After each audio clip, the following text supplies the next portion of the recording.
Сталь в ножнах поет о далеком, лед трещит под тяжестью лет. Небосвод, что казался высоким, ждет кровавый полночный ответ. Взгляд, как искры костра в буране, сердце молот в грудной тишине. Срок измеренный, путь наш в тумане, ножны брошены в стылой волне. Грянет буря стальных знамен, смерть и слава один закон.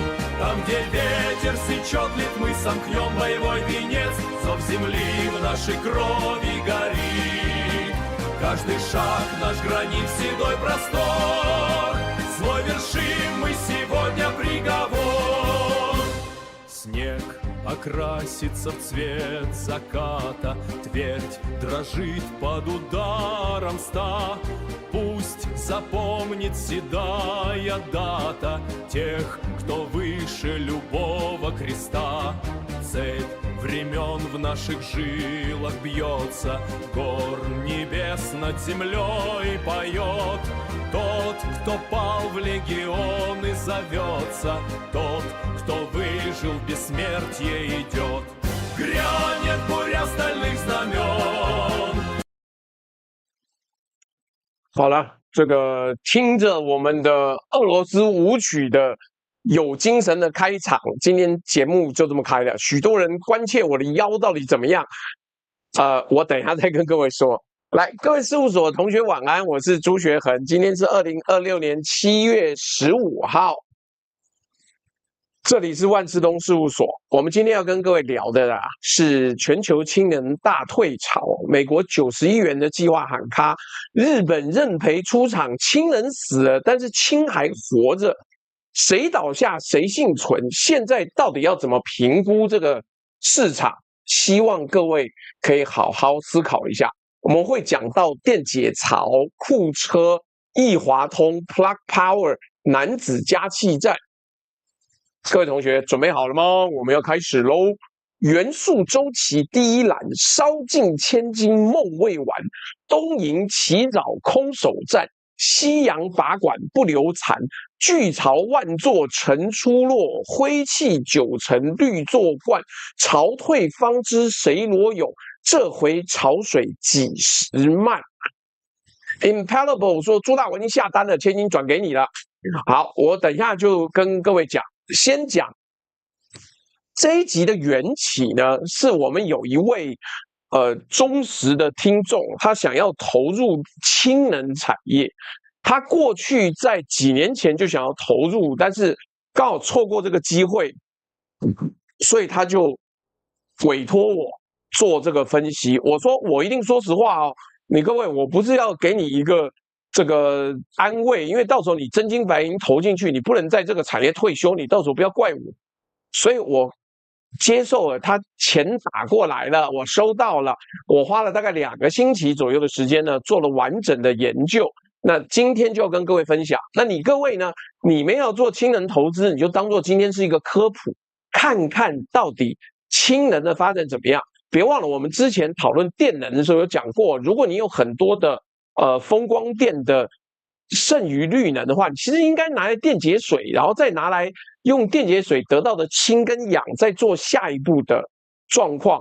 但我們再說，然後那個要跟各位講，剛剛那個 Impalable 很認真，他從不知道是上海還是哪裡，對不起，我沒有仔細看他的資料，匯款過來，他說對岸可以買我們的蜂蜜，所以他很熱情的叫我們寄給他。好，但是現在有一個問題，你可能要等下禮拜我們才能把東西寄出去。為什麼？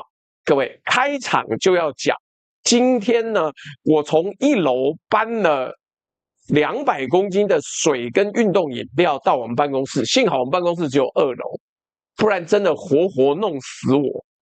那為什麼會這樣子呢？因為上次颱風來的時候漏水之後水滴到機房裡面，所以電梯就壞掉了。那電梯壞掉，從上個禮拜6到今天都是壞的，所以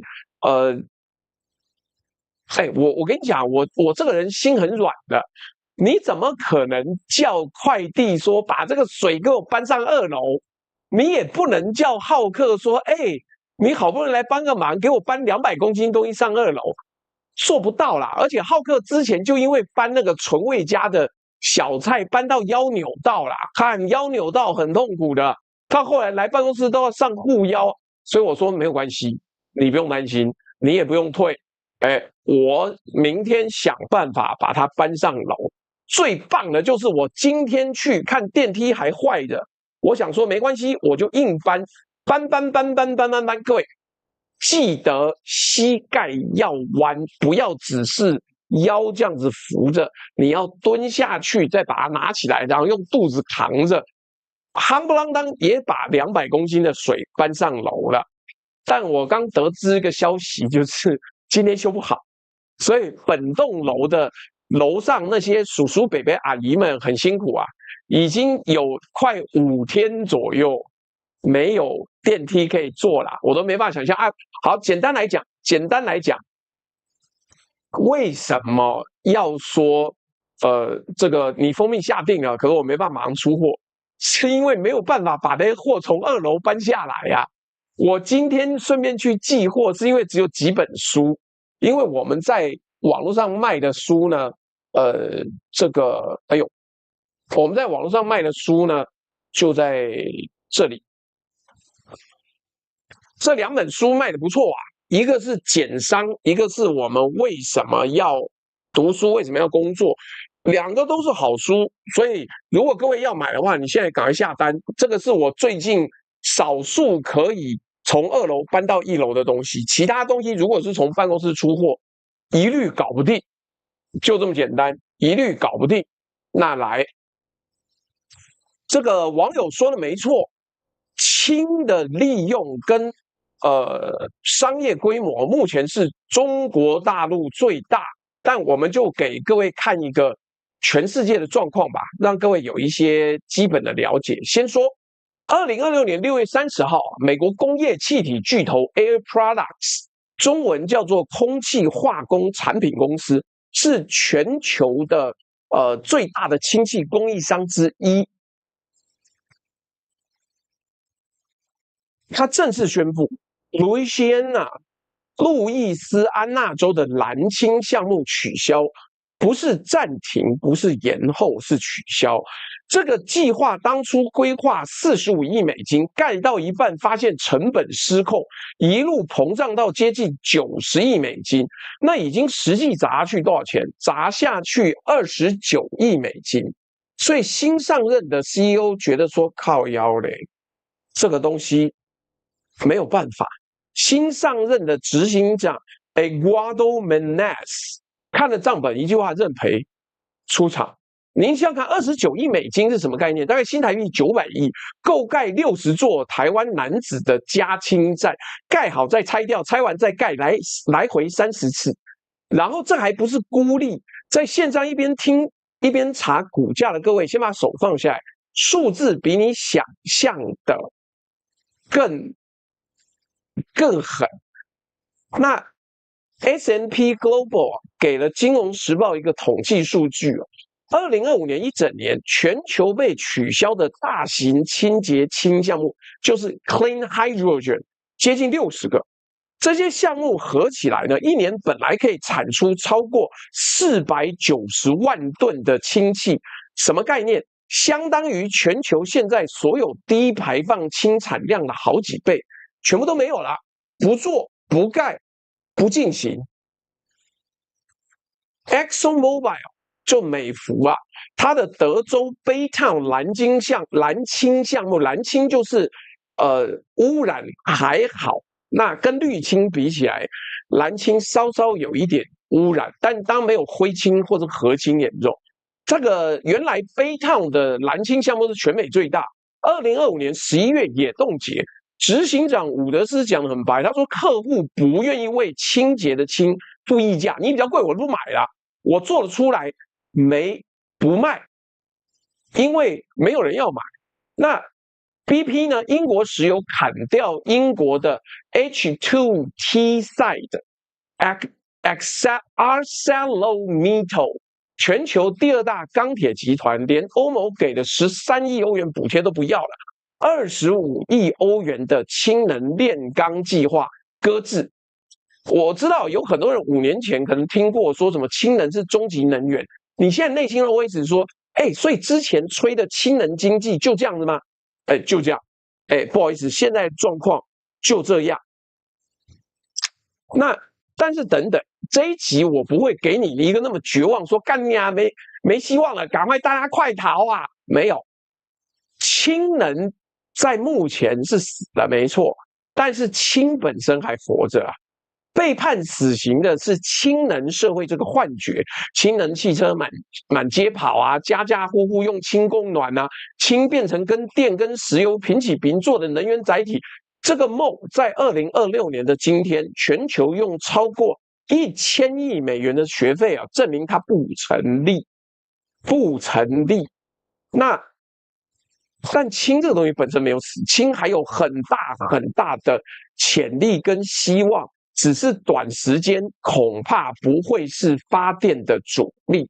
那因為氫從來就不是能源，剛有網友講它是化工原料，是煉油廠每天在用的加氫原料，是合成氨化肥的必需品，是煉鋼爐裡面的還原劑。全世界現在1年用到將近1億噸的氫氣，市場本來就在，一直都在，從來沒有消失。把氫當能源的人在賠錢，把氫當原料人在做生意。所以今天9個段落，我们會把這一場全球退潮一國一國看過去。日本怎麼樣？超級先進，超早到，但是很抱歉，他們到的時間太早了。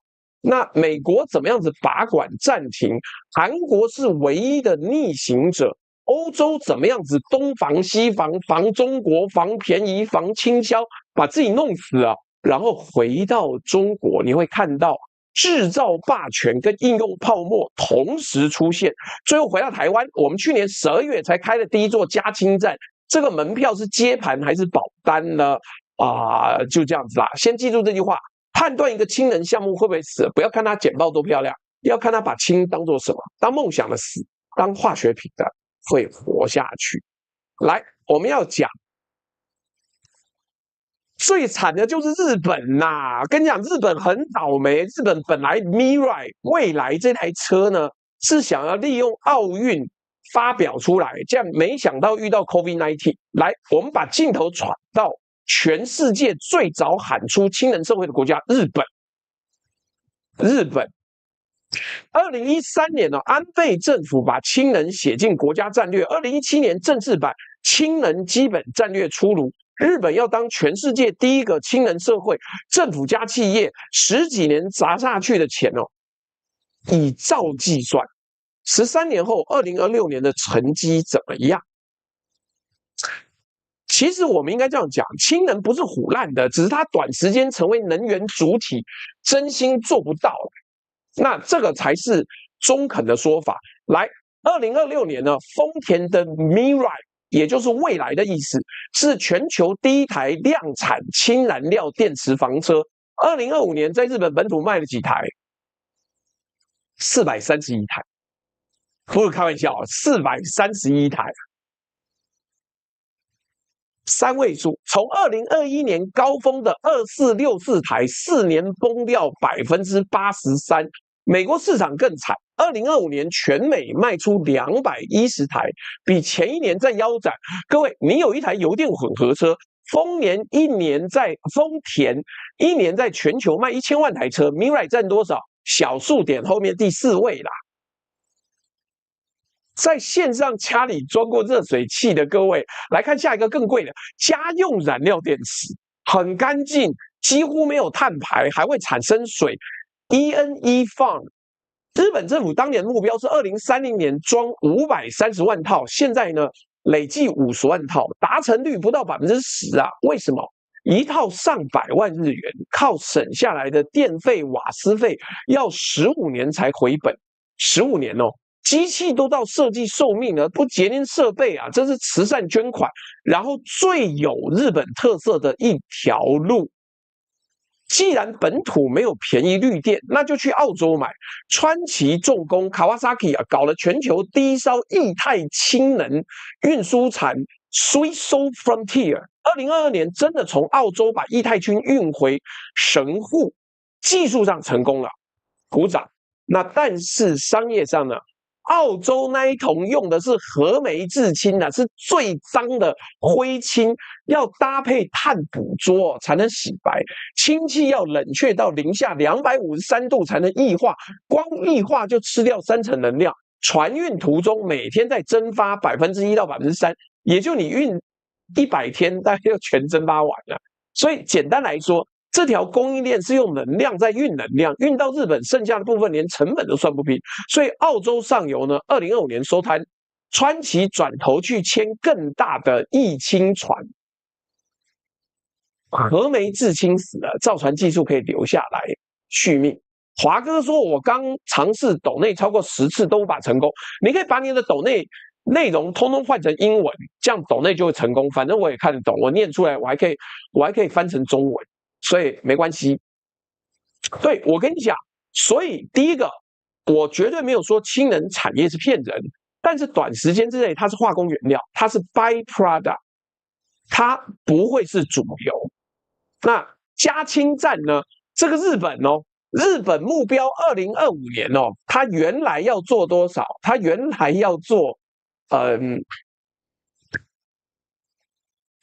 年要320座。實際高峰最多只有179座，這個華哥不開心，他說幹，那我不如送會員好了，沒關係，沒關係，都好，都好。現在只剩149座，全日本47個都道府縣，大部分的縣只有0到1座。ENEOS 把氫價從每公斤1210日元調到2倍啊，變成2200日元，沒有車站就虧，氫變貴更沒人買車，雞生蛋，蛋生雞，兩個搞到最後就一起死了。謝謝華哥送了這個20個萬事通事務所會籍，結果嘞，2026年1月，本田正式宣布年底前關掉跟通用合資的燃料電池產線，日產早就不玩了，全球還在做氫能乘用車的只剩豐田的 Mirai 跟現代的 Nexo， 但是今天有一個活口，我絕對不會講絕無機會，沒有其他的可能性。本田 Honda 關掉的是乘用，就是小客車的產線，它的燃料電池業務沒有收掉哦，它的燃料電池轉進了重型卡車、工程機械，還有資料中心的備用電源，幹，這市場很大的。日本政府2024年通過氫能社會促進法，補貼重心從乘用車轉到工業脫碳跟進口差價。所以簡單的說，日本承認的是我押錯寶、押錯場景了，不是技術是假的，押錯的代價是13年數兆元等價交換。你可以最早起跑，但方向錯了。起跑越早，跑得越遠，離終點越遠，你倒退回來還要更久的時間。所以日本的給的一個方向是，方向對，但是要走別的路。來，第二章我們看美國。好，今天我說了，你就把今天當做一個氫能科普，人家做科普節目要花額外的錢、額外的人力，我們今天就夯不啷當一個人，有一個網友花了$200訂了，然後就出來了，你就當額外吸收知識，就這麼簡單。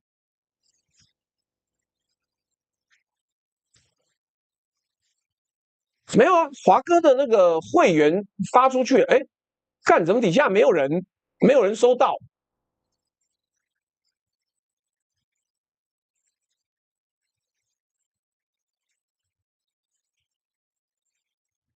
奇妙呢，華哥要再去申訴看看哦，我看沒有發出來。好了，來，我們來講美國直接拔管的案例。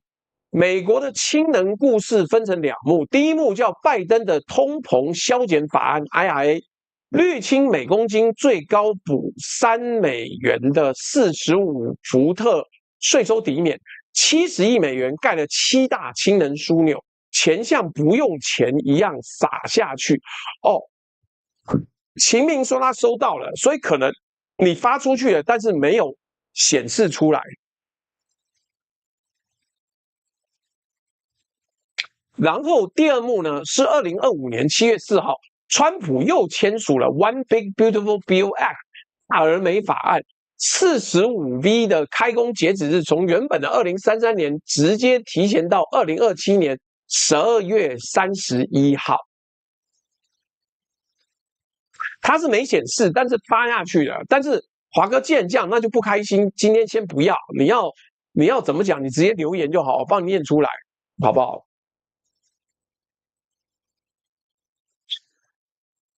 來，所以啊，提前截止日，也就是2027年12月31號，你蓋不出來，你通通完蛋，提前5年關門了。Wood Mackenzie 算過，全美超過75%的綠氫項目趕不上2027年12月31號這個末班車。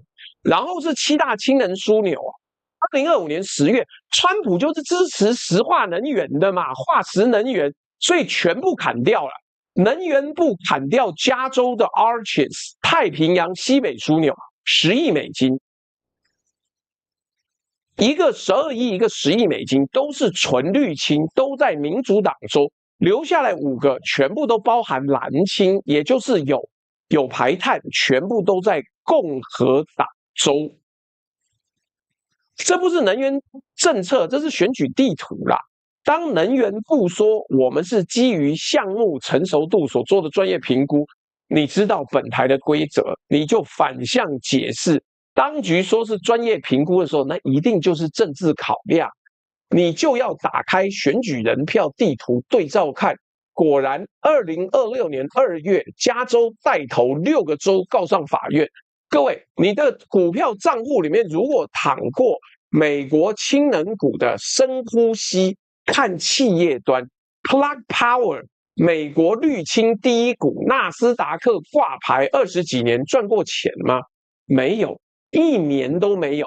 SEC 的10K 年報白紙黑字，累計虧損82億美金。2025年1年虧16.9億，股價從高峰跌到剩0.69美元，因為沒有市場，就是沒有市場嘛。那你今天没有市場要怎麼辦呢？公司自己在年報裡面寫，如果籌不到錢，可能被迫出售資產、增發股票，甚至破產。創辦人、執行長 Andy Marsh 2025年10月下台了。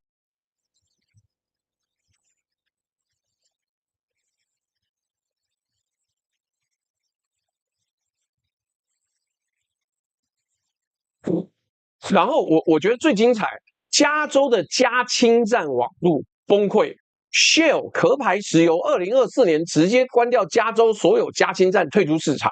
最大營運商 True Zero 的站不是壞了就是沒氫，氫價飆到每公斤30美元，加買一台 Mirai 未來氫能車要150美金，一樣的里程，特斯拉充電大概15美金。於是2025年11月，加州車主提了一個集體訴訟，告誰？告豐田。用什麼法條告 ？RICO 反勒索及受賄組織法，這是搞黑道、辦黑手黨的一套法律。起訴書142頁，指控豐田說：“你明知道加氫網絡撐不起來，車有安全瑕疵，你還跟基礎設施商共謀誤導消費者，求償57億美金，3倍懲罰性賠償。”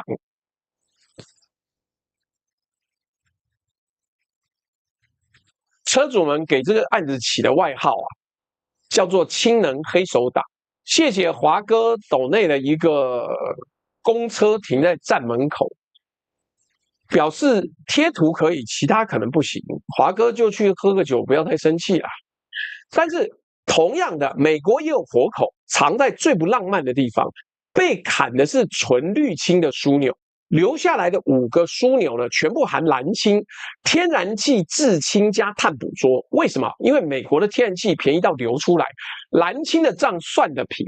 墨西哥灣的 High Velocity 的樞紐雪佛蘭跟液空那個 Liquid Air 還在推進。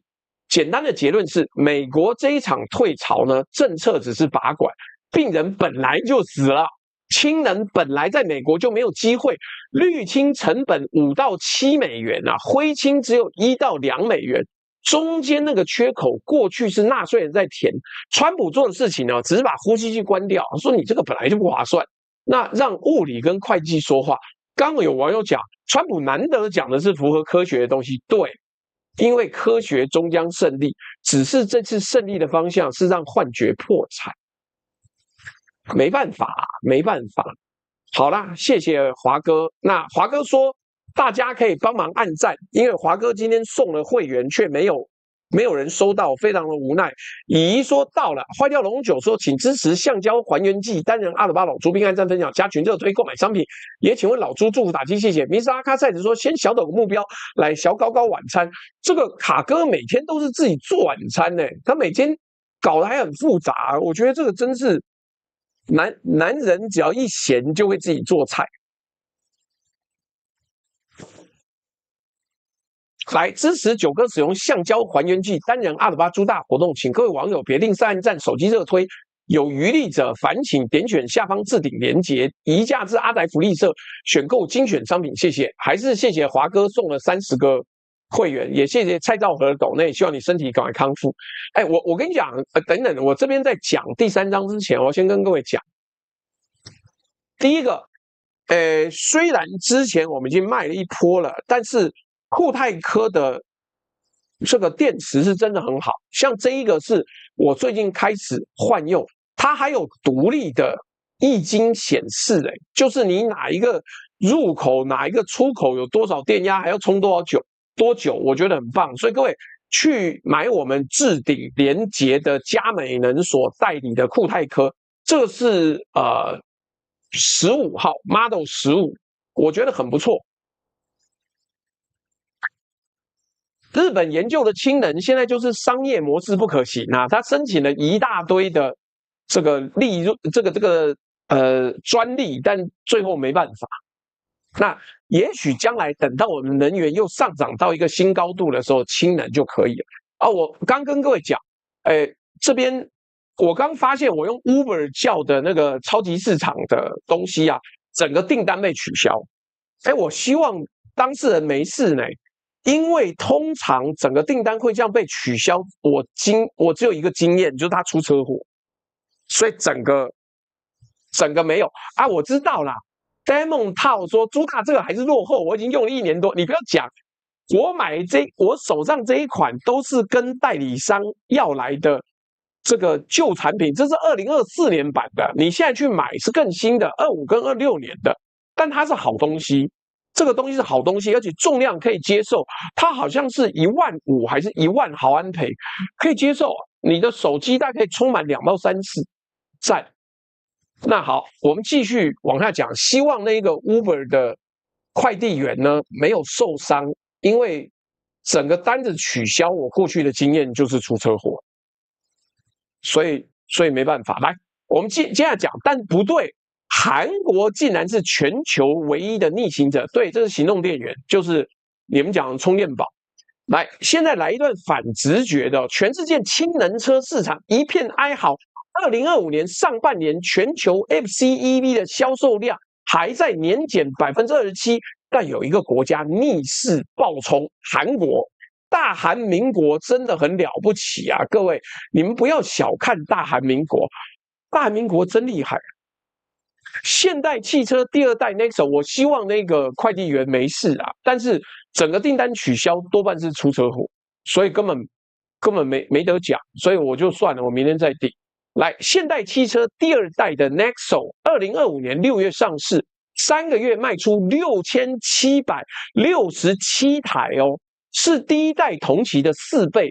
2025年全年，現代在全球 FCEV 的市場拿下42.9%的市占，銷量年增84.4%。2026年第一季，韓國本土氫能車的銷量再年增132%。SNE Research 的數字韓聯社的報道也確認了，這也不是改吹韓國，他媽現在全世界都不行，就韓國的商業化氫能有成長。我跟你講，連中國都沒有，中國的那個小客車已經沒望了，但是現在有重型卡車，這個等一下我們會講。那同樣的，我們剛才講完，日本的 Mirai 一年才賣431台。那個叫做Nexo NEXO， 那一定會問，憑什麼？為什麼韓國人知道什麼我們不知道的事情嗎？線上覺得韓國人是不是看到什麼商機的？各位，不好意思，答案很無聊，叫做補貼生。第一個，韓國擁有全球密度最高的加氫站網絡，約230到250座在運營。但這套系統呢，是政府的財政補貼硬撐出來的，超過80%的加氫站處於日常虧損。出口務也抖內了20個會員，但今天會籍看不見呢。今天會籍發放看不見哦，出口務不要覺得難過，應該有發下去，有人拿到。來。但是超過80%的加氫站是處於日常虧損狀態。2022年到2024年呢，近半數的站點發生過故障停機，累計停機超過1100天。買氫能車政府補，蓋加氫站政府出一半，連氫氣本身都補貼。2025年3月啊，氫能巴士的燃料補貼一口氣加碼39%，到每公斤5000韓元。補完之後，氫能巴士的營運成本第一次跟純電巴士打平。謝謝魯魯米的切圖麥克風抖內。所以韓國的氫能巴士啊，在大型巴士市場吃到市占率接近20%。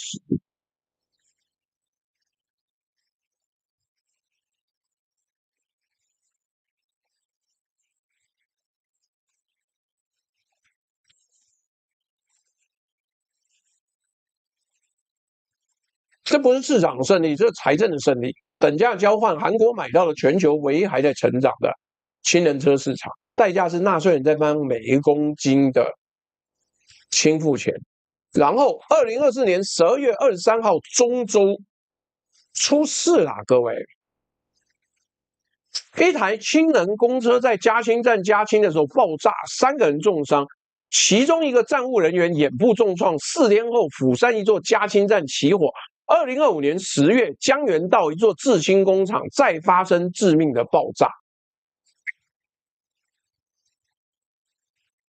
這幾起事故啊，人是真的受傷了。要講的是結構問題。事故之後，韓國多個城市規劃中的大型加氫站跟制氫基地被居民抗議擋下，財閥也在轉身。SK 把 Plug Power 的合資股權出售，浦項製鐵把氫能煉鋼中試推遲到2030年以後，錢轉去買鋰礦。2026年6月，韓國政府內部開始討論氫能補貼呢，要不要轉去補電動車？簡單的結論，韓國證明了一件事：氫能車可以靠市場的國家意志硬造出來，但造出來的東西呢，信財政不信市場。補貼在，它就活着；補貼不在，它就是下一個日本。真相總是傷人。全球唯一的成長曲線底下墊的是全球最深的補貼。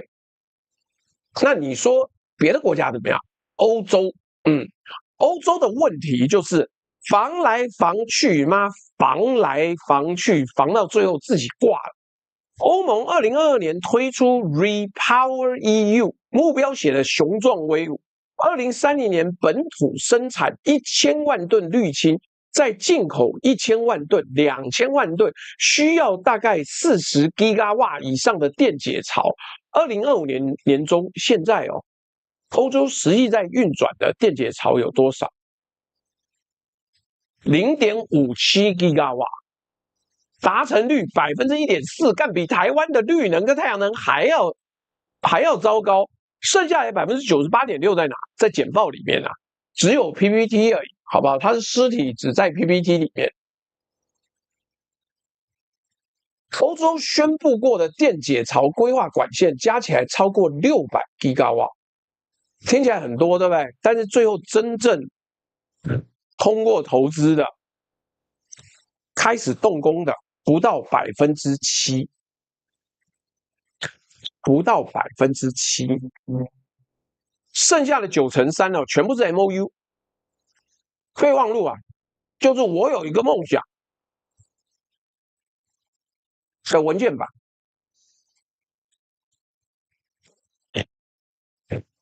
各位，你在聽直播，你以為補貼發不完哦？看看歐洲怎麼創造奇蹟。歐盟設了一個叫氫能銀行，歐洲氫能銀行專門拿來發補貼。第二輪拍賣12億歐元，15個項目得標，戲劇性的狀況來啊！這就是一個最精彩的地方。得標的產能裡面，超過一半的項目主辦方啊，他自己投標了，他後來說幹我不要了，做不了，主動放棄補貼退場。為什麼？因為就算拿了補貼，工程報價太貴，蓋不出來呀，完全蓋不出來，下游根本找不到願意簽長約的買家，硬蓋就是虧更多，補貼發不出去。這在補貼史上是很罕見的成就。然後歐盟做了一個很歐盟的決定，歐盟就是又要當婊子，又要令貞節牌坊。2024年底開始啊，拿歐洲氫能銀行補貼的項目，中國製電解槽不得超過25%。你又要綠能，又要防中國，到底在幹什麼？所以啊，理由是供應鏈安全，開發商集體跳腳。中國電解槽的價格是歐洲的1/3到1半的，你禁用中國設備，項目直接成本飆30%，本來就融不到資的案子直接就死刑了。好啦，你很棒，你好厲害，那把防中國牆蓋起來了。歐洲廠商過怎麼樣呢？我念接下來的名單，他媽根本就全部快完蛋了。法國 McPhy 2025年5月破產清算，資產被減走。丹麥 Green Hydrogen Systems 2026年3月申請破產重整。美國康明斯的 Accelera 2026年2月宣布退出電解槽業務。比利時廠裁員，認列4.58億美元減損。財務長一句話總結，他說：“幹你啊，做不下去呀！”全球綠氫電解槽需求實際上乾涸了，不是他們不做，而是你又要搞氫能，又要進中國，媽根本沒辦法活嘛，根本沒辦法活啊！挪威的 NEL 營收暴跌31%，虧損擴大3倍。德國的 ThyssenKrupp、Nucera。ThyssenKrupp 的電解槽子公司訂單收入年減45%，你進了中國，結果連在地的電解槽也他媽全部垮台，因為沒有一個損益平衡，沒有一個高價跟低價的搭配，根本做不了，綠能個屁！所以普華永道算過，歐洲電解槽廠商1年之內蒸發21.4億歐元的股東價值。你還記得歐洲怎麼搞死自己太陽能產業，對不對？我們也做過一集，一模一樣劇本，連台詞都沒改，但是有活口，有活口。這個活口很硬，因為歐盟的 RED III 指令強制煉油廠跟化肥廠在2030年前需使用一定比例的氯氫。氯氫啊，因为你的加工要氯氫，你的触媒要氯氫，所以這個是法規哦，你違反要罰錢的。所以投機性的出口項目死光了，但這一塊是被法律綁死的需求跑不掉，貴就貴，幹法律這樣子規定，不然怎麼樣？而且因為歐洲自己的設備商死的差不多了，這塊需求最後多半還是要買中國設備，所以用25%上限勉強遮羞，你最後還是逃不掉啦，你自己的公司都倒光了，那怎麼樣？所以簡單的結論是，歐洲的困境啊，是歐洲自己立法打自己，脫碳法規逼得工業界要便宜的氯氫，保護主義又禁止他們買唯一便宜的設備，又要綠又要貴又要去中還要快，所有願望一次滿足，就是一個都不滿足。等價交換在歐洲的版本是，你可以保護本土產業，代價是脫碳目標作廢；你可以達成脫碳目標，代價是市場送給中國，二選一。歐盟目前的選擇是都不選，直接現場自爆。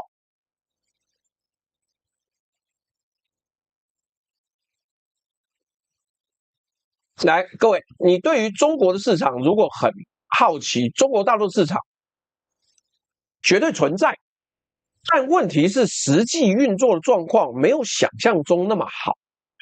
據說那個國家主席現在跑到上海去參加 AI 大會了，所以難怪我們這邊懂 AI 的人今天都不在，跑去參加大會去了。而且交通管制很嚴格，聽說。來，我們全球都看完一圈了，真的是屍橫遍野。現在把鏡頭轉回中國，因為這是今天的重頭戲，我們分成兩個部分講。中國的氫能故事是兩個都成立的矛盾，的確有製造霸權，世界第一，但是那個應用還是找不到落地的方法，因為沒有就沒有，你要找到一個落地的可能性，要花腦筋吶。來。霸權的部分啊，持平的講，數字不會說謊。國際能源署2025年9月的全球氫能評論，白紙黑字3個數字：中國擁有全球接近60%的電解槽製造產能，全球已裝機加上已通過投資決定的電解水產能，中國佔65%；全球氯氫產能，中國佔1半以上。等等，你這個東西，我想到一件事情。我在講電解水的時候，我忽然間想到，你知道現在有多反智嗎？有某一個自詡報道很中立的某個要飯媒體嘛，都是靠人家抖內啊。他媽做一篇報道，他怎麼說？電解純水現在只能給台積電用，我們人類呢，最多只能喝海水淡化的水。你看這多糟糕！我想說，幹，媽的，文科不能讀一點基本的科學理論，是不是？你出來當記者，你寫這什麼瞎雞巴東西？你知不知道人類其實不適合喝純水？因為我們喝的日常生活的水裡面，不管是自來水，不管是你那個開水煮過的水，裡面都有微量元素。你的身體要靠這個微量元素來取得平衡呢。媽，不然你怎麼樣？整天都只能喝那個運動飲料嗎？結果竟然有這麼反智的說：“哎呀，台積電吶，哎呀，喝純淨的電解水呀，我們人類都喝不到，喝你媽逼呀！”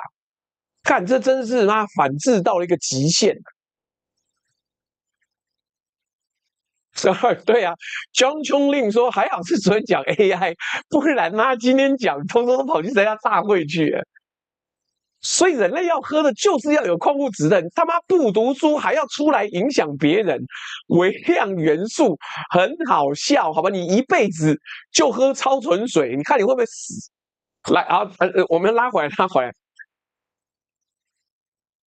電解水產能呢？中國佔65%，絕對多數。全球的氯氫產能呢？中國佔1萬以上，100%贏。那價格才是殺手鐧哦！你不要講到這裡，你覺得好像又在吹中國一定贏，不對，這個是數字就是這樣子講。中國製造加安裝的電解槽1000瓦的價格是600到1200美元，就在裡面那個電解水，然後出來氢氣跟氧氣的那個電解槽。中國以外呢，1000瓦的電解槽要2000到2600美元。中國大陸國內的招標價更狠，大型鹼性電解槽已經殺到每千瓦135到400美元。同樣的東西，歐洲賣你4倍價，1000標方的鹼性槽投標均價從2023年初的快1000萬人民幣，殺到隆基一張中標單拿出來幹339.5萬人民幣，2年這個價格腰斬再腰斬啊！媽幹，這種超內卷的市場實在很恐怖。那你如果在線上，說中國是不是又在傾銷？先聽我講完供應鏈。哎 ，C Pony， 你不要媽老是在那邊瞎雞巴講，幹你要跟我講說證據可不可以信？我所有的證據都是雙元校對，也就是今天如果只有官方數据，我要有一個第三方的統計數據出來，我才會用。所以你不要想了，媽，每個都像你一樣這麼容易被騙就好了。你每天出門大概就被騙。來，你可能想要問說，中國是不是又在傾銷？哎，不是，我們把供應鏈先分析出來。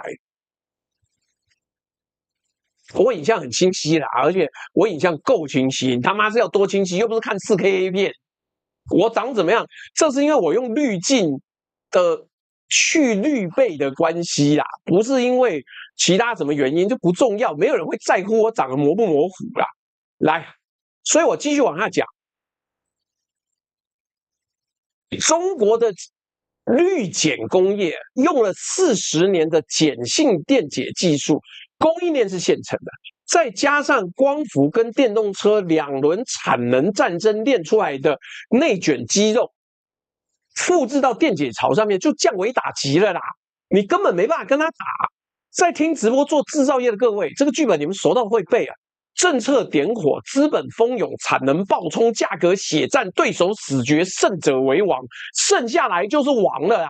太陽能板這樣走過，電動車這樣走過，現在輪到電解槽。但是我快要把霸權講完了，我們給你看一個數字，這些數字是今天整集的題眼。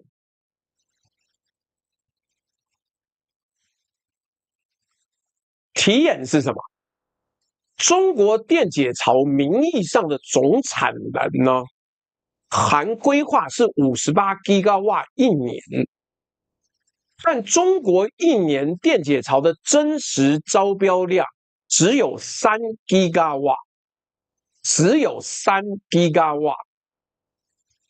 看，問題就是我沒有要搞定完美綠幕嘛，我覺得那個太浪費時間，我不想要弄，堪用可用就 OK 就混過去了啦。來，所以15倍的落差哦，為什麼你產能這麼高，但是真實招標的卻只有1/15？ 2023年更誇張啊，名義產能38 GW， 實際上出貨1.2 GW， 差30倍。什麼意思？意思說這個霸權，所謂的氫能霸權或是電解霸權，有60%以上的工厂從蓋好那天起就沒有全數運轉。業內自己人講的更難聽，很多所謂產能是訂單式手工組裝，有訂單就裝，沒訂單呢放在那邊，接到單才叫工人來拼。PPT 上面的產線呢，比廠房裡面多得多。然後價格戰打到什麼程度？幹，這個太恐怖了。低價搶標的電解槽，有的需要返廠維修3、4次，因為沒有自動產業鏈，媽用手搓的。證券時報引用業內人士的原話，不是我編的所以簡單的結論，這一章的結論我只留半句：中國用光伏的劇本再造了一個制造霸權。以氫能來講，不用說，現在絕對是世界第一。這是真的可怕的，值得尊敬的，而且短期內沒有對手。但是霸权的分母是產能，不是需求。需求在哪裡？我們下半部等下後面跟你解釋。你制造出全世界最便宜的制氫設備，然後呢，氫賣給誰？你要創造需求啊，各位，你要創造需求啊。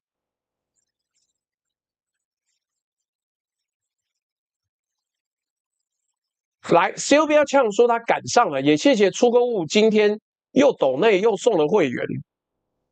來，我們繼續往下講。你就把今天當做科普，好不好？就是科普嘛。來，這個劉冠超之前在買股票的時候，對這個能源做了很多研究，但沒關係，我也再多做解釋一下。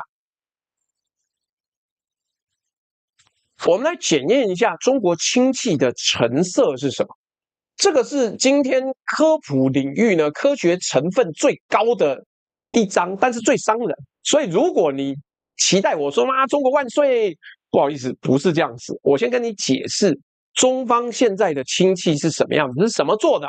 根據中国國家能源局自己編的《中國氫能發展報告2025》，數字攤開來，2024年中國的氫氣產量，煤制氫占56%，天然氣制氫在21%，工業副產氫占21%，電解水就是大家想象中那個用綠電把水分解成氫跟氧的乾淨路線占多少？只有1%，只有1%，1%，1%。所以現在的氢能是超前部署，不是馬上就接上，而是預防萬一。所以你沒聽錯，中方宣傳的氫能大國，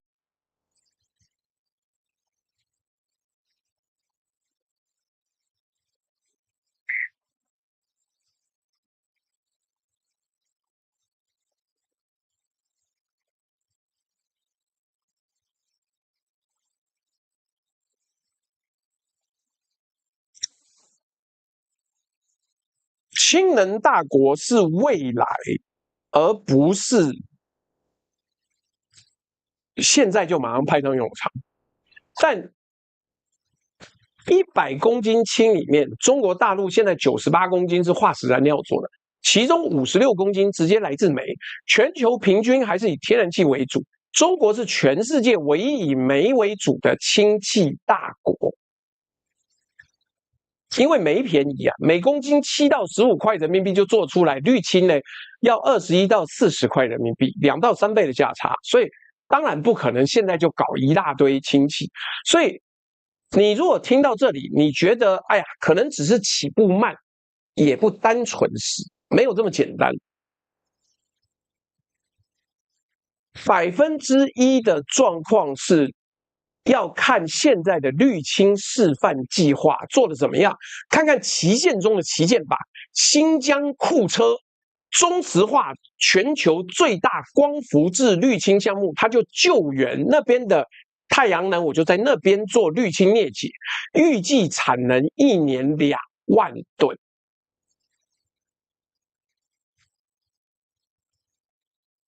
投產第1年實際產量是多少？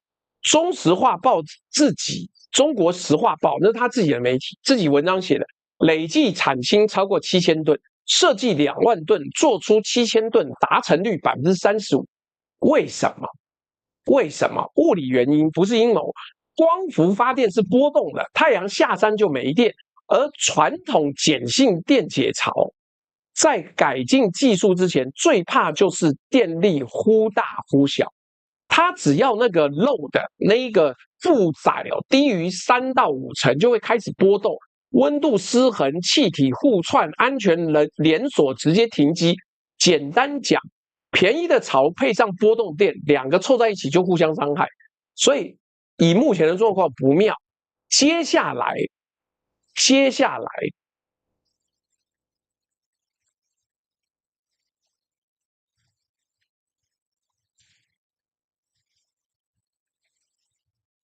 本章要出一個關鍵，請各位注意聽。有人說綠電不穩沒關係，接電網啊，網電至輕，穩定供電，聽起來很合理，對不對？2024氫能產業報告算了一筆賬，中國電網的電呢，一半以上還是沒電。用網電電解水制氫，每公斤的氫的碳足跡大概30公斤二氧化碳，直接用煤做氫呢，17到22公斤。所以你喝水要小心一點啊，用電解水這個聽起來最乾淨的方法，接上中國的電網做出來的氫，比直接燒煤做的還髒。這就為什麼我說很多的綠氫的綠帽子啊是借來的，帽子是綠的，帽子底下的電是黑的。所以當官方宣布可再生能源氫產能較上年翻倍，突破25萬噸的時候，同學們，你知道反向解釋啊？第一個，25萬噸的分母是5000萬噸的總產能，佔5%。第二個，產能不等於產量，貨車的產能利用率只有30%。第三，這些綠氫的綠電是專線直供還是網電摻雜的用？最後，簡單來說，就是以現在的技術做綠氫還不划算，你必須要持續進步、持續淘汰才能做。所以真心要做綠氫有一個問題，代價是水啦。理論上電解1公斤的氫要9公斤的純水，加上純化損耗更多。謝和平院士應該是中國科學院的謝和平院士，他在人民日報上面寫，我跟你講，我之前沒想到這件事情。我想說，那媽就電解水嘛，水那麼便宜，到處都有，那做出來的就是綠氫啊，非常棒，等等。謝和平院士在人民日報上面受訪時候說，到2060年呢，中國氫氣需求1.3億噸，要消耗23億噸制氫用水，相當於2000多萬人口的深圳市全年用水需求。而中國規劃中一半的綠氫產能放在哪裡？華北跟西北，這是全中國最缺水的地方，缺到什麼程度？已經有學者正經八百的提案，在渤海灣蓋海水淡化廠，把淡化水用管線送進騰格里沙漠制氫。用海水淡化的水送3000公里去沙漠分解成氫氣。你在聽直播，你再想一想就知道，你以為不缺的水，對很多地方很缺，對太陽能風光發電的主要區域來講很缺。每一句話在剛剛講那裡面都在燒能量。科學終將勝利的意思就是啊，能量守恆定律不會因為你的規劃寫得很宏偉就給你打折。很抱歉，水很乾淨，但是對很多地方水很缺啊，所以電解水產氫只佔1%，抱歉哦。那貨車也只到1/3的產量，35%。唉，所以現在的問題，我跟你講，這是我做這個專題之後，我忽然就想到，幹，你說的對耶。媽的，水資源現在也變很珍貴，不是只有能源問題而已。如果你把水通通拿去裂解做氫能源的話，那搞屁！所以這就是一個最大的問題。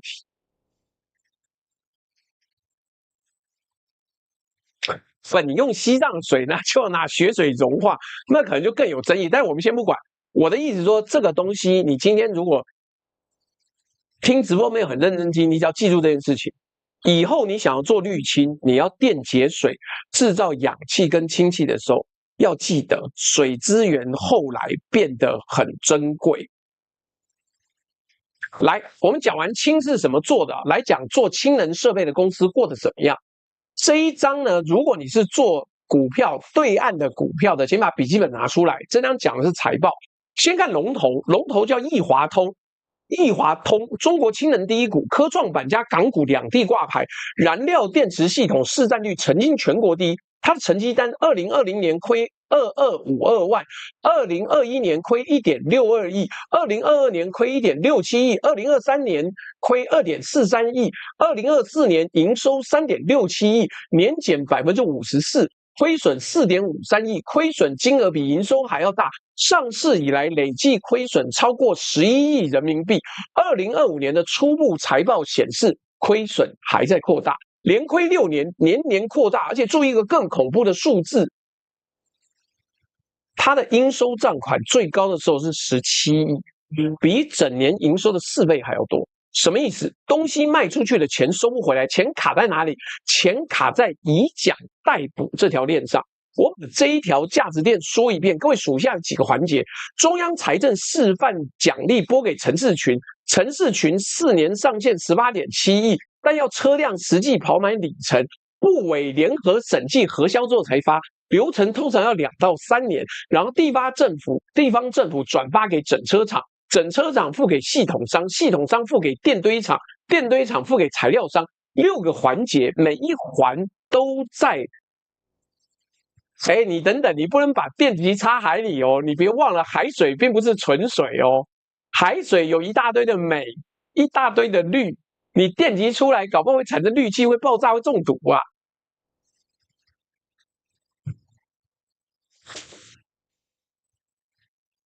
6個環節，每一個環節都在墊錢。終端跑車的物流公司多半是輕資產小公司，一卡整個鏈條倒着失血，然後就跟着嗝屁了。所以這是一個很大的問題。所以你看到行業奇觀是賬面營收在增加，現金流全是負的，全行業4大上市公司2024年集體虧損。行業營收規模從2023年的高峰29億直接掉到19億，2025年上半年只剩3.47億。在聽直播開過公司被人家壓過賬款，我們最近老是在提壓賬款，表示這真的很痛很辛苦。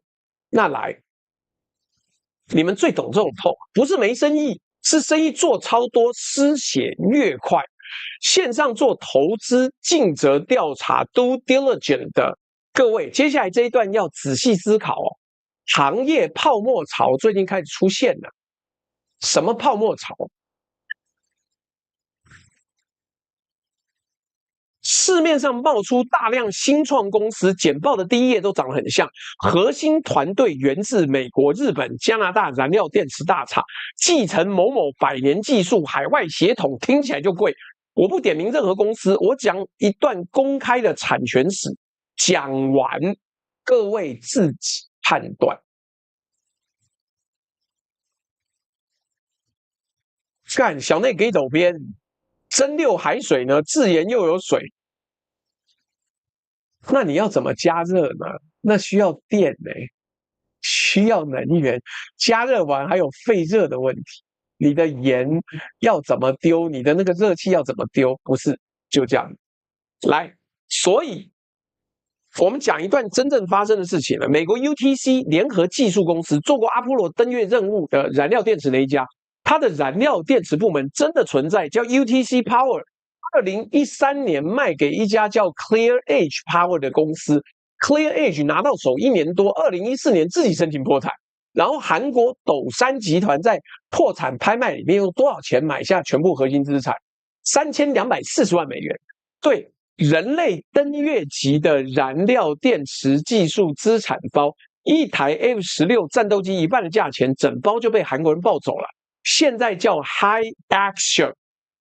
所以法律上 UTC 50年累積的燃料電池核心專利完整歸屬斗山集團，而且 UTC 商用化最成功的是磷酸燃料電池 PAFC， 跟中國新創普遍在做的质子交換膜，就是中間有一個過濾的那個膜 PEMFC 是2條不同的技術路線。我把事實放在這裡，結論各位自己下。當一家公司告訴你它繼承了某個海外大廠的技術，你要問的第一個問題是，那個大廠的專利現在法律上在誰手裡？活口在哪裡？這裡還是有活口，不要以為所有的出路完全死掉了，沒有，沒有。來。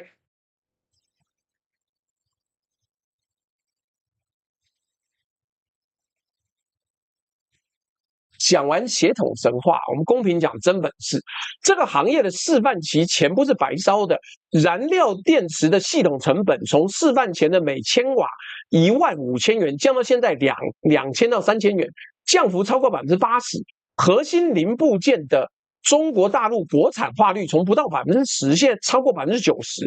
東岳集團的直指交換膜真的量產了，錢燒出了一條真實的成本曲線跟供應鏈，只是燒錢的公司呢，跟收貨的公司不一定是同一批。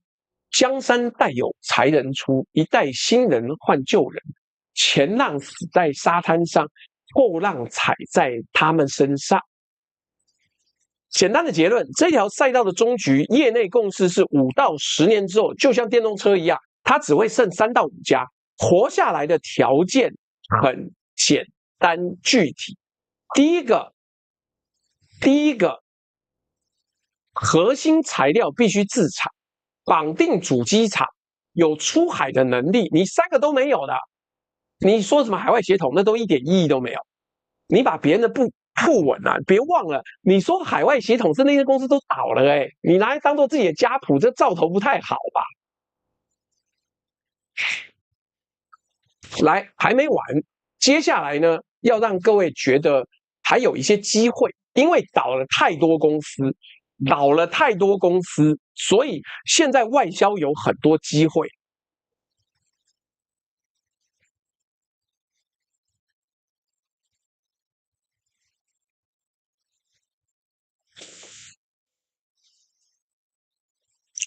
国內產能呢？中國大陸的國內產能過剩15倍，那一條活路大家都指向同一個方向，叫出海，就是要賣出國，所以前面才會有一大堆歐盟防這個防那個，躲這個躲那個。很多同學會關心啊，那中國氫能設備的外銷到底是黃金賽道，還是又是另外一個故事？先講好消息，真有訂單，不是開玩笑的，真有錢可以賺。哈薩克就是那個 Sabrina 所在的那一個國家。Sabrina 最近怎麼好像又開始打排球了，真奇妙。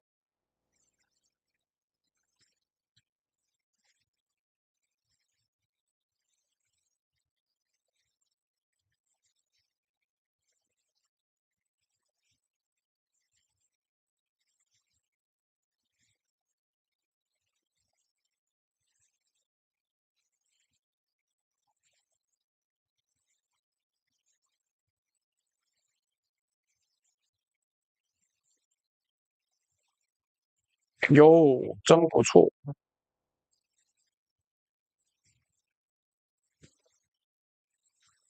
來，所以明揚氫能2025年7月簽下成套的制氫項目供貨合約，真簽約叫真交付，而且還有肯亞中車株洲所2026年3月中標8套電解槽得標了，配地熱綠電制氫，幹他們用綠電而且還是用地熱，這個了不起，台灣都做不出來。這是全球第一個地熱制氫項目。羅馬尼亞 OMV Petrom 這個也是一家石油公司，他也買了20 megawatt 的電解槽，首批主設備2026年3月已經運抵現場。歐洲第一套中國加壓鹼性電解系統，隆基2026年1月交付。遠景在赤峰還有綠安項目，2025年第4季開始對日本丸紅、韓國的樂天化學出口綠安，這條最結實，不出口氫，出口用綠氫做成的安，繞過儲運難題，因為安相對穩定、相對穩固，台灣地熱發電做不出來。好啦，來，我繼續往下講。非洲更有意思，中國企業在鹼性電解槽這個品項控制全球86%的製造產能。肯亞、納米比亞的項目都接着落地了，單案不大，1到500 megawatt， 但是真金白銀。所以各位，你如果在做外銷，你要看這個市場的話，我告訴你，市场真的存在。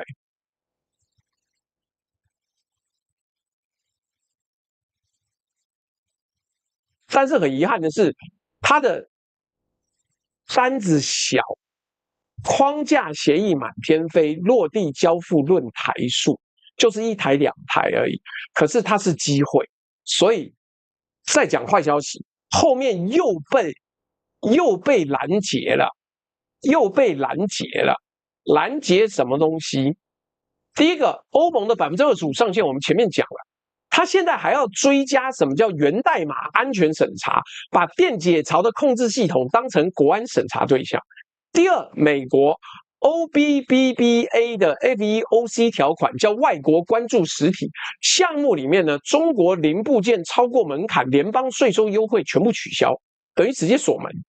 你敢用中方的產品，我就取消你所有的聯邦優惠。那第三道最根本，整個海外市場在縮水，因為全球市場都不敢做了。排除中國之後，一年真正走到 final 的電解槽需求不到5 GW， 不到5 GW。而中國一家產能的是58 GW， 就算中國廠商把海外市场100%吃下來，一台不留全留給中国，產能利用率還是不到1成。所以我的判斷很直接，我們這一位網友要走氢能哦，你要明白一件事情，外銷是窄門是真的门，能過得去的活得很好，有海外認證能力，有售后體系，有品牌的頭部3、5家，吃到的是歐美廠商集體退場，他們都垮了嗎？那讓出來的真實訂單，這是雪中送炭級的現金流。但窄門就是窄门哦，它救得了隆基、陽光、明陽這個級別的公司，救不了後面上百家拼裝廠。來，哎呦，庫瑪最可愛了，庫瑪來，他在那邊叫，又跟大家打招呼，嗨，庫瑪，嗨，庫瑪，啦，啊，喵，好啦，天氣熱，出去晃晃啊。但後面廠商都拼不下，你一定要進到產業前5啦。還有一個隱藏考題，品質護車項目就已經救援了，它靠近這個太陽能了，結果它就是它的那個綠電忽然間變低了，那要怎麼辦？就是它綠電到晚上就波動嘛。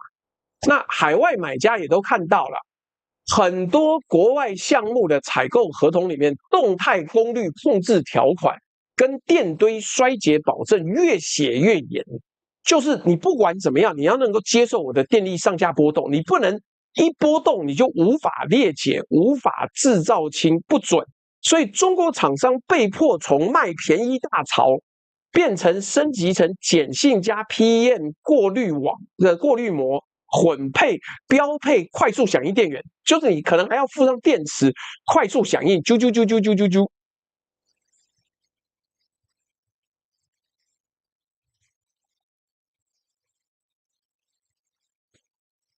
所以外銷這道題的答案是：窄門有人進得去，但門後的房間不夠大。等價交換，中國用產能過剩換到了全球最低成本跟退場者的市場，但過剩本身的賬沒有解決，還是要在15.5期間用行業大出去來解決。門外那上百家公司呢，不好意思，你就是大家要負擔的賬單了。順帶一提啊，今天的抖內目標啊，這個如果沒有達成就再說吧。因為我今天的目標是想要做一集，為什麼不應該買美國軍火？因為美國的軍火呢是真的很雞巴。你知道 F-35每一次啟動都要獲得美國的同意嗎？你可能沒辦法想象，對不對？好，我要講結論了。那先把我的抖內的這個狗皮膏藥貼出來，然後有綠界有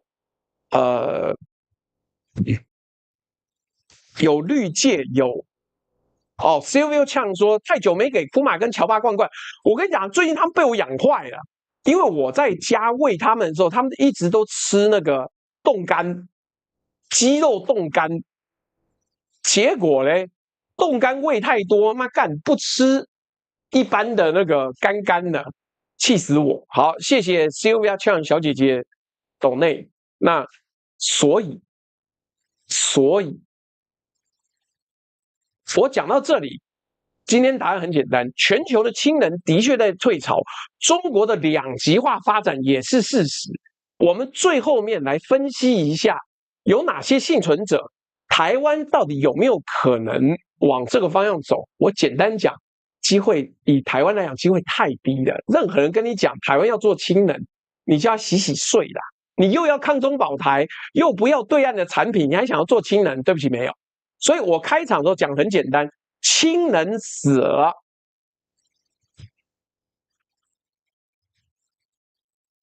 幹這種 C pony 就是一個經典的，我看媽這智障我就討厭，去你媽！你有病的話，你回家治病好不好？幹他跟我講說中國氫能，因為中國政府不把老百姓當人，所以氫能爆炸太危險了。幹雞巴媽！結果網絡上的新聞都是韓國的氫能爆炸。那你到底在幹嘛？媽智障！如果沒讀書，回家去讀書，好不好？真是的，我告北七幹來，所以講的精準一點，講的精準一點。氫能死了，死的是把氫當能源的生意，活的是把氢当化學品的生意。全球所有主要機構 IEA、DNV、標普、Wood Mackenzie 2025年之後的報道，在應用場景排序上出現罕見的高度共識。我念給各位聽。確定死刑的是什麼產業？氫能乘用車被純電動車在成本跟基礎設施上雙重碾壓。Mirai 跟加州的訴訟就是墓誌銘。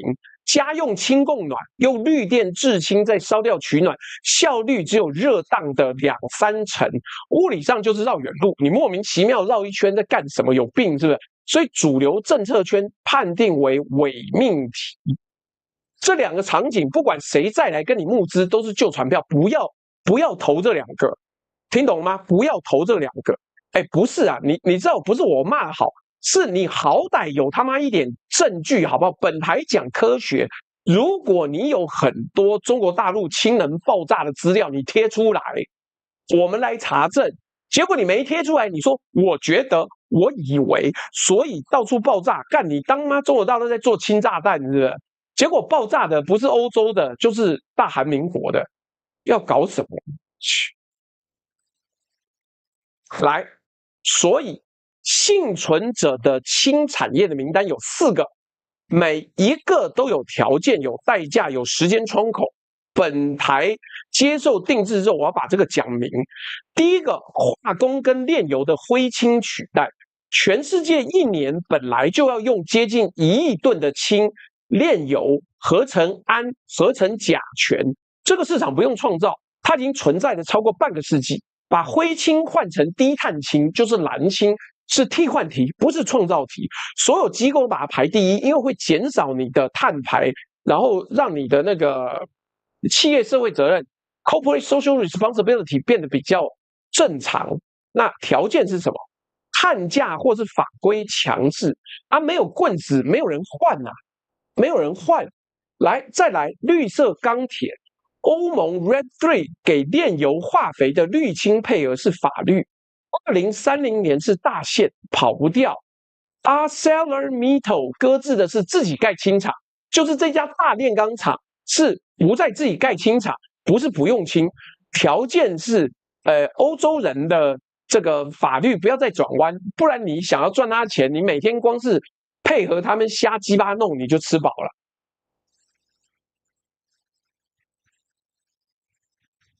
所以。第三這有一個車的領域的，車的領域是什麼？長途重載商用車。那長途重載商用車是短途物流已經是純電的天下，這仗打完了。但長途重載就占非常重的重量，而且開長途的煤炭運輸、港口拖車、幹線物流，這貨櫃車啦。電池的重量跟充電時間還是硬傷。中國氫能重卡車2025年成長64%，韓國氫能巴士補貼之後跟純電打平，本田轉進的方向也是重卡。業內共識的突破窗口是2027到2028年，條件場景是閉環，車隊化營運不是散戶買車，不是。第四，中國的平價孤島，因為這是國際能源總署認為中國是全世界唯一有望在2030年前實現綠氫與化石制氫成本競爭打平的主要市場。三北的綠電，全國產的設備鏈，2026最好的項目綠氫到廠成本已經壓到每公斤16到20元人民幣了。全世界的氫能故事都講不通的時候，只有一個地方的物理跟經濟學對得起來，代價就是水資源消耗、補貼，還有電網的灰色地帶。但是中國大陸這一條路補得通，所以你從最前面聽到現在，只是想知道，所以錢該往哪裡走，該往裡投資的各位。給看產業跟看投資的同學3句翻譯：賽道死了，需求還在。膜、催化劑、碳纖維的中國國產替代是真需求，設備商看誰有海外認證跟售後，退場者讓出來的訂單只有頭部廠商接得住，賣鏟子的比挖礦的要穩。檢測認證、電源設備賺的是別人交學費的錢，他把市場打開了，他死掉了。最後回到台灣了，你覺得有沒有救？來，2025年12月1號，台灣中油的高雄楠梓加氫站、聯華林德的台南樹谷示範站同一天啟用。第一座商用加氫站呢，晚了韓國15年、日本23年、德國27年，一座造價1.5億台幣，是傳統加油站的3倍。全台灣的氫燃料車不到100台 ，Mirai 還掛着試車牌，不能上高速公路。那這一點就要問了。台灣現在才搞，我們他媽是不是接盤俠？是啊，我們就是接盤俠。這是全世界堪稱最差的投資之一。如果你把台灣這一個氫能走向將投資的話，你在我前面看到的60個計劃的屍體排在那裡啊。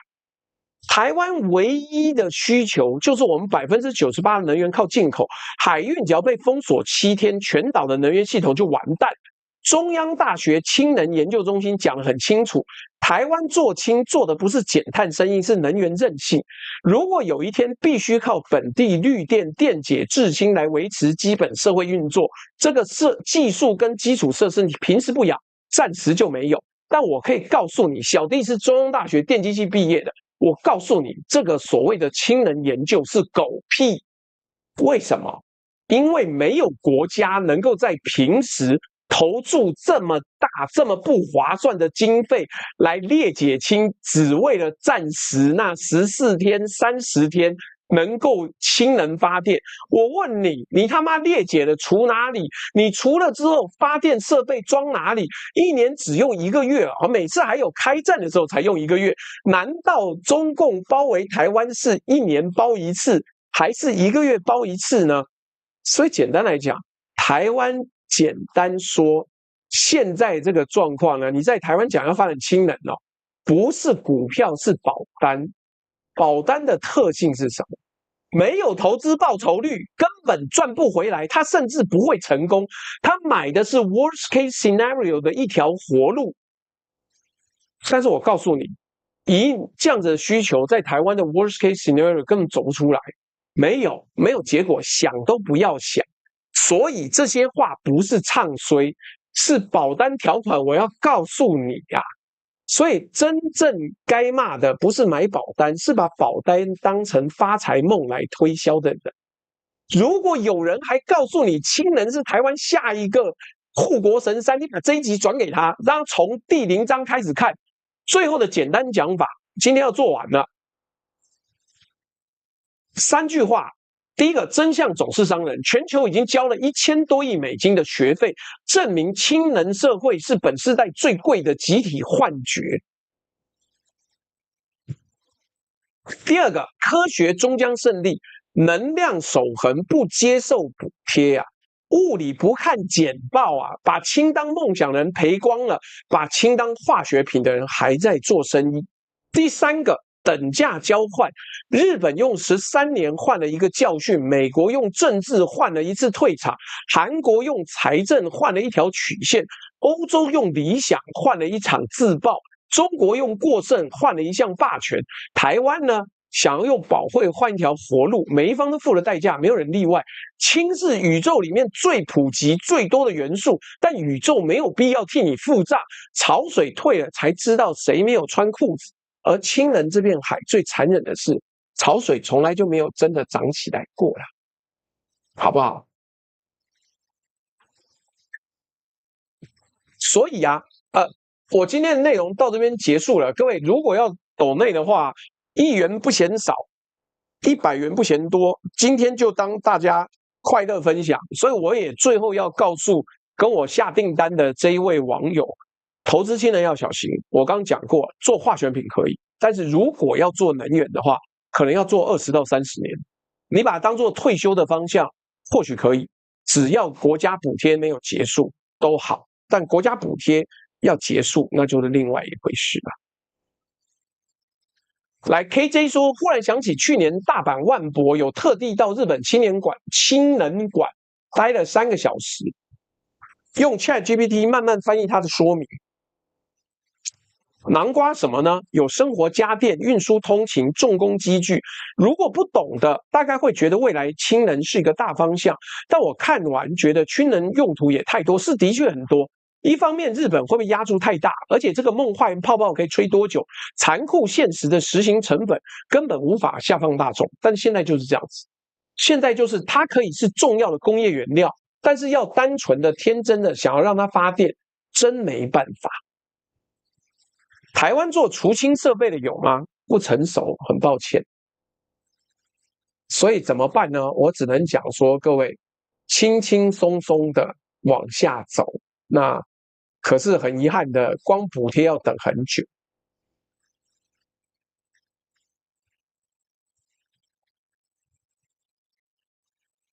來，所以今天的直播到這邊呢，有沒有什麼問題要講？我今天還蠻輕鬆，游刃有餘，所以不會壓力太大。但是這一題既然就是一個冷門的題目，本來就不會有太多人看，我個人覺得很 OK， 所以請各位要好好思考。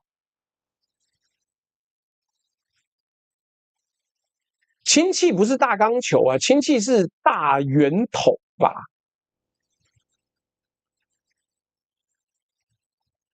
所以好啦，今天簡單到這邊，希望各位好好的這個思考今天學到的教訓。那投資是可以投資沒錯，但是請各位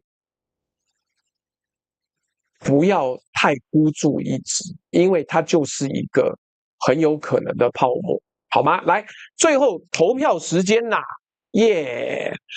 你覺得今天的內容寫得好，講得也好的，請按1；你覺得內容寫得好但講得不好，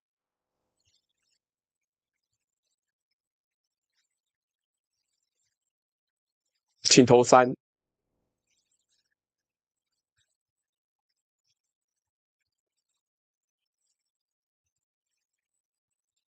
來，然後我看看有沒有人抖內啊？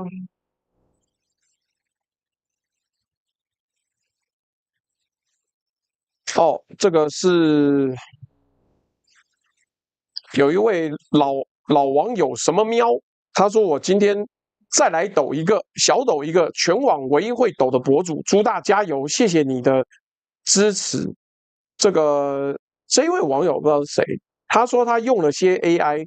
但是只有中國 AI 便宜又 CP 值高，什麼詩？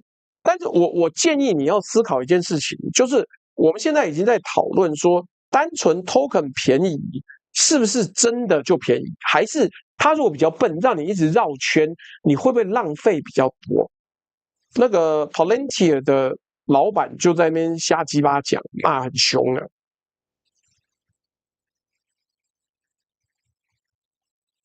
什麼風？謝謝你的抖內。他說：“朱大加油，科學終將勝利。”還有這個網友 DXT， 朱大好，最開始認識你是在關鍵時刻，哈哈哈。笑那麼高興幹嘛？幹！劉寶傑之前還有講，他也很討厭打那個美乃滋，因為美乃滋要用那個沙拉油、醋跟什麼東西我忘了，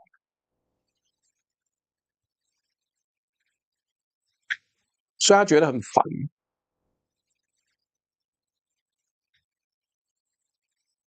來，什麼什麼維說抖你10塊錢送紅錢，然後剪映又收了我69元，謝謝您。什麼什麼動，抖內沒有說話。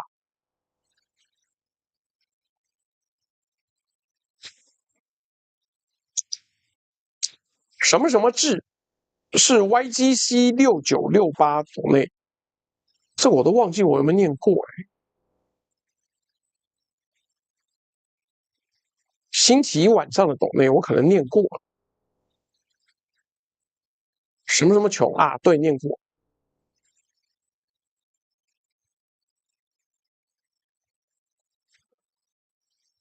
什麼什麼許，謝謝你的抖內，好不好？常常來固定的抖內很 OK 啦。Michelle Cho， 謝謝你的抖內。自制美乃滋就是油蛋乳化呀，就這樣，只是你打得很累呀。對啊，那個 Mr. 阿卡森說蛋白、沙拉油、檸檬或是醋，然後就一直打，一直打，一直打。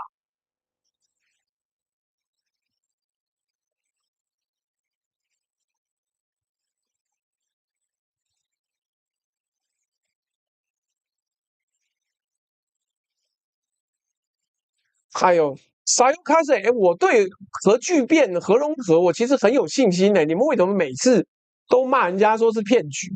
我們有生之年看到核融合啦，不要那麼沒信心，好不好？好啦，這個今天的直播呢，開開心心到這邊告一段落了。哇，謝謝米秀秋，最後抖了一個幹。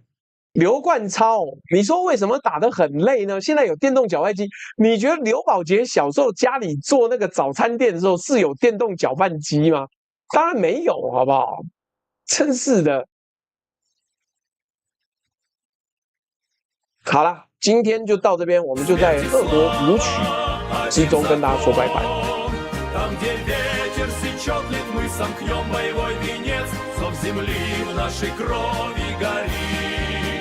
Каждый шаг наш гранит седой простор, свой вершим мы сегодня приговор.